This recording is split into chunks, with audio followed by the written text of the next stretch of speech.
Saturday and welcome back to my channel Lara Bakes. Today I'm going to show you how to make some cupcakes. I haven't done that yet and I thought it's, well, who doesn't love a cupcake? And I'm going to do Biscoff flavoured. As anyone who knows me knows it's my favourite flavoured thing to eat. So yeah, it's a very quick, simple, easy recipe to follow. I'm going to show you the ingredients and then while they're baking I will then show you how to make the buttercream.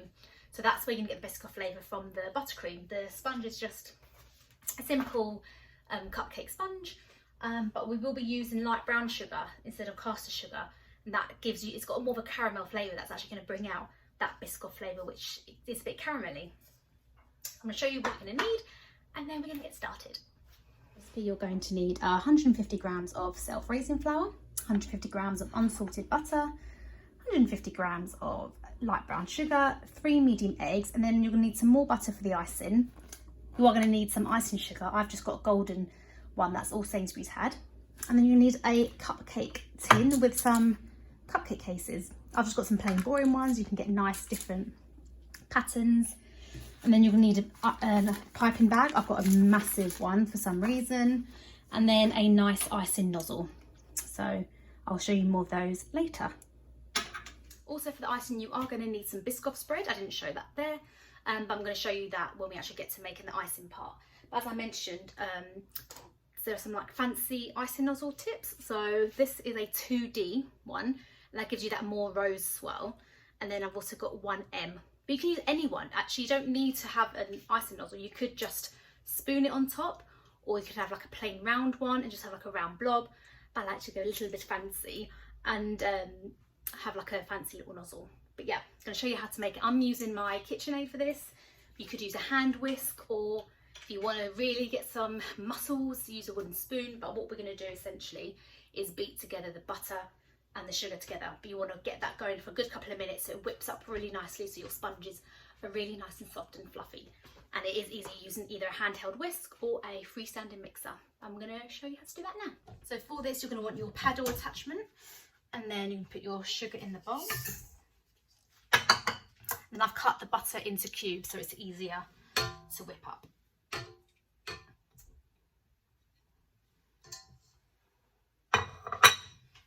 And then you can put it on a medium speed, just for a couple of minutes it whips up nicely.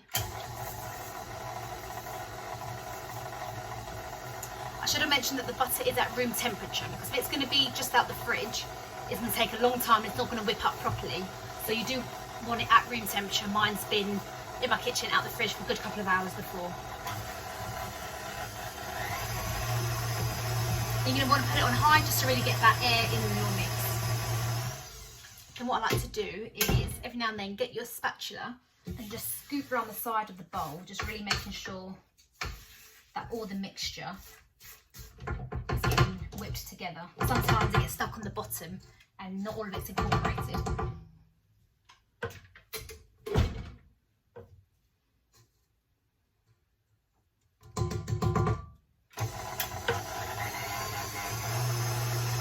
So what I'm going to do is add the egg one at a time. So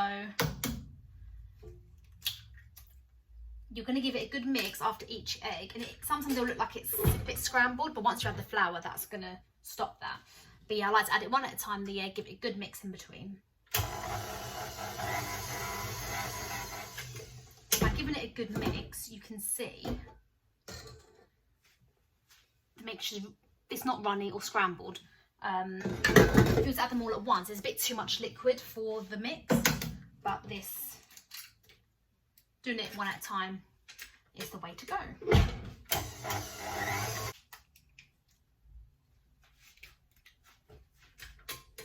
Last egg and on to the next. Okay. Again, give a nice little scoop round.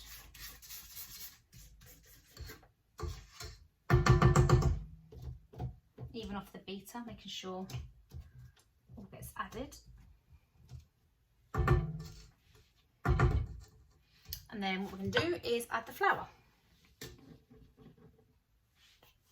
And then you're going to mix it on a low speed, just so you stop it from puffing up everywhere. And then you put it on a medium. You don't want to over mix it, just until it's all incorporated.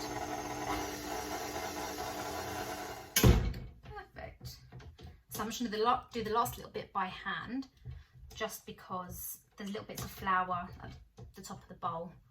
And we can do that by hand, fold that in.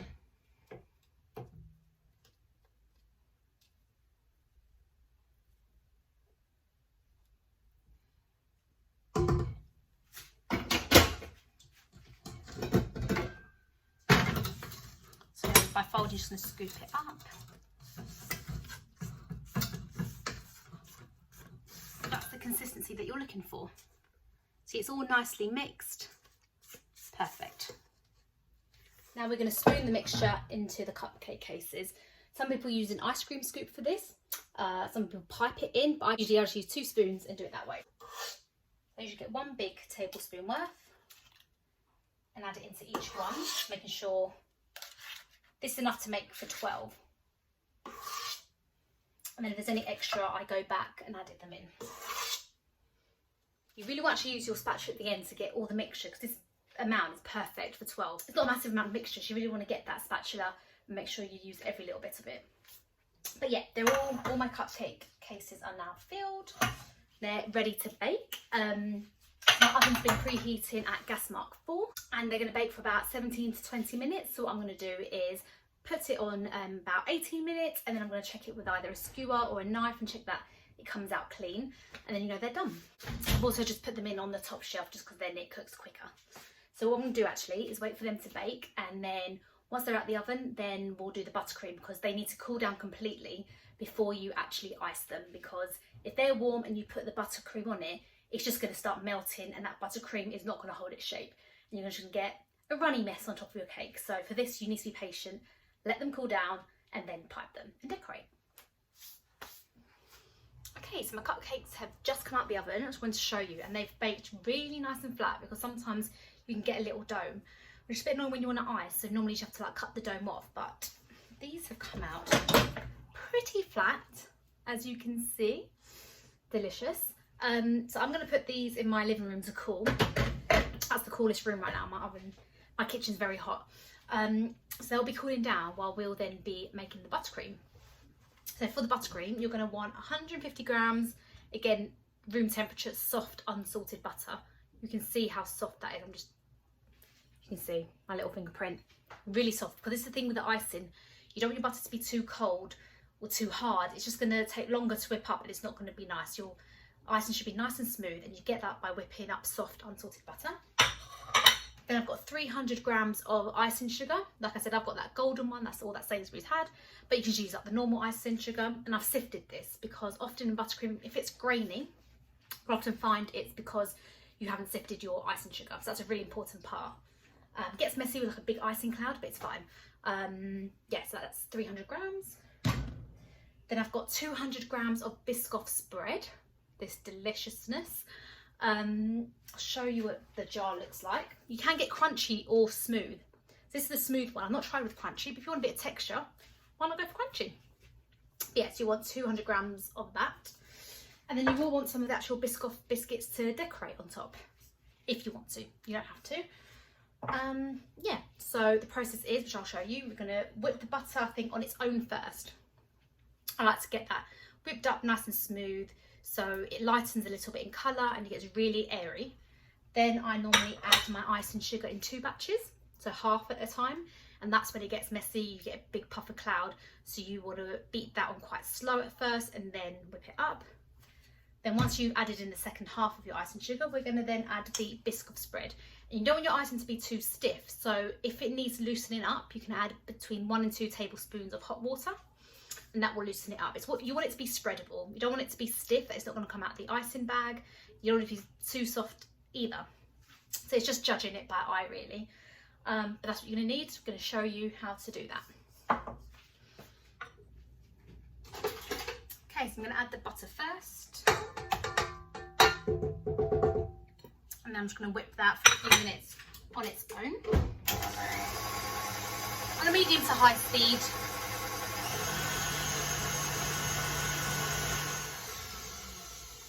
Okay, so now it's been whipping up nicely, and I'm going to show you. It looks, I actually can't see because of the shadow in here, but it's actually lighter than what it was. So now I'm going to add the icing sugar in 2 batches. So I'm just going to add half.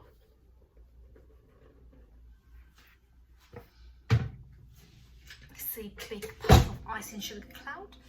Then I'm going to add it on, put it on slow first, and then once that started to incorporate, I'll put it on medium.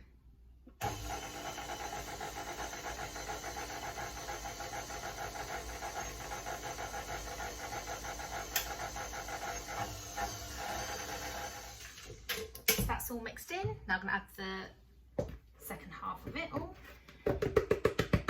Again, a nice big icing sugar cloud.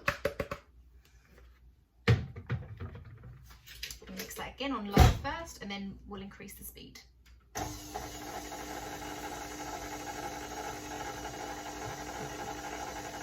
that's all been mixed in, and now we're going to add the Biscoff spread.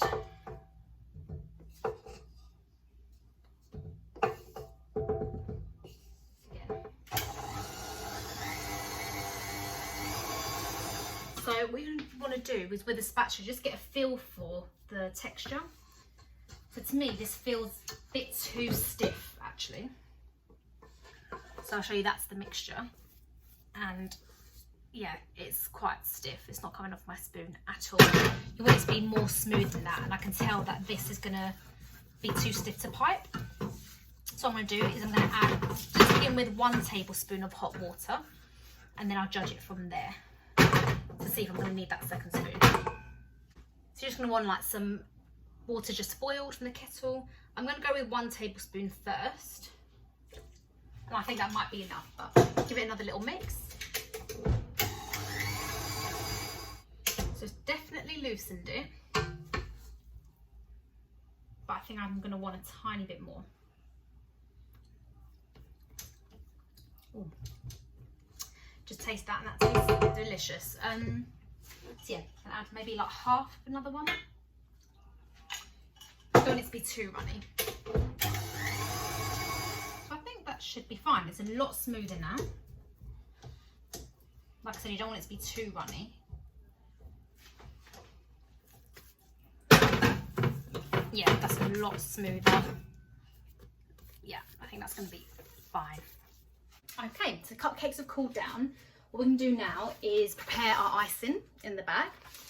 So you're going to want to, I'm going to use my 2D, the rose type swirl effect. I normally put my nozzle in the bag, just to get a guide of where you want to cut. So if you cut too much, then the nozzle's going to fall through. You don't want to do that. So I'm just going to snip the top off. That's fine, but I might just give a little bit more. There we go, perfect. And like I said, this is a unusually very large icing bag. Normally they're a lot smaller. What we're going to do is just turn the top over and have your hand underneath. If you've got someone to help you, then you can ask them to help. But if not, you can do this one-handed. You could put this in a glass and then just put it in, or I'm just gonna go freestyle. And yeah, hook my hand underneath the flap, so you're holding it, you've got the grip there. Then with the other hand, I'm gonna grab the icing, and then you're just gonna put it in the bag.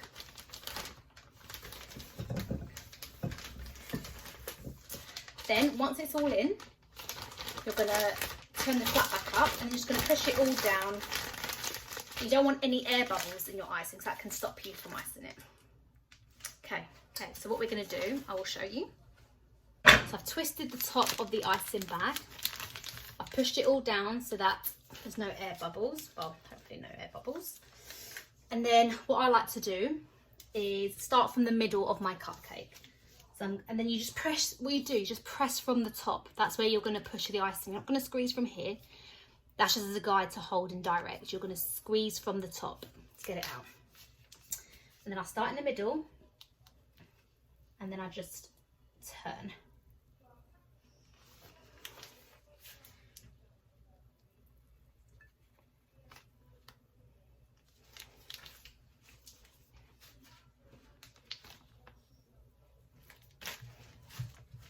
I'm just going to get some Biscoff biscuits.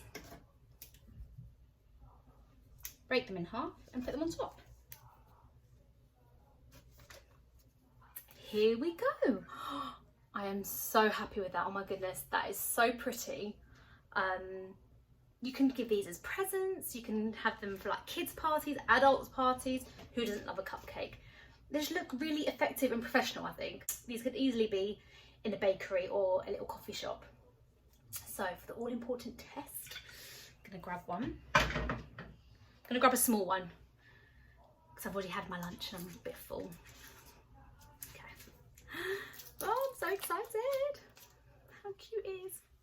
Okay, take the biscuit out because it's going to stop me from biting into it. Okay, here we go.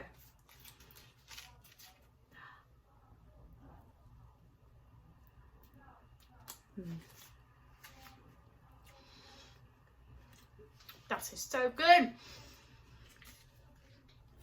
The sponge is nice and light. See? The icing is just that beautiful Biscoff flavour.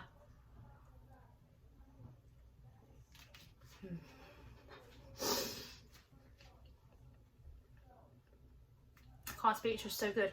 I hope you give these a try. They are really, I keep saying it in every recipe, but they're not the most technical thing to make cupcakes at all.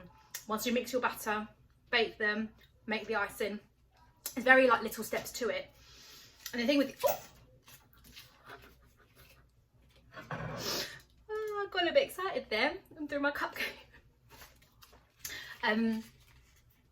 The things with the icing, that just takes practice to get the nice rose swirl effect. It took me ages, and that's plenty of icing. Actually, look how much left over I've got. So please give these a go. If you've got any questions, put them down below and I'll answer them. Please like the video if you liked it. Subscribe to my channel, and happy baking. Hope you make some. And then obviously you can do any flavour of cupcakes. You could do Nutella flavour, replace the Biscoff spread with Nutella, just do vanilla. So then you would just add some vanilla extract to your buttercream, anything. You could literally, this is like where you be creative and do your favourite flavours. I just thought I'll do my favourite Biscoff. But yeah, happy baking and thank you for watching.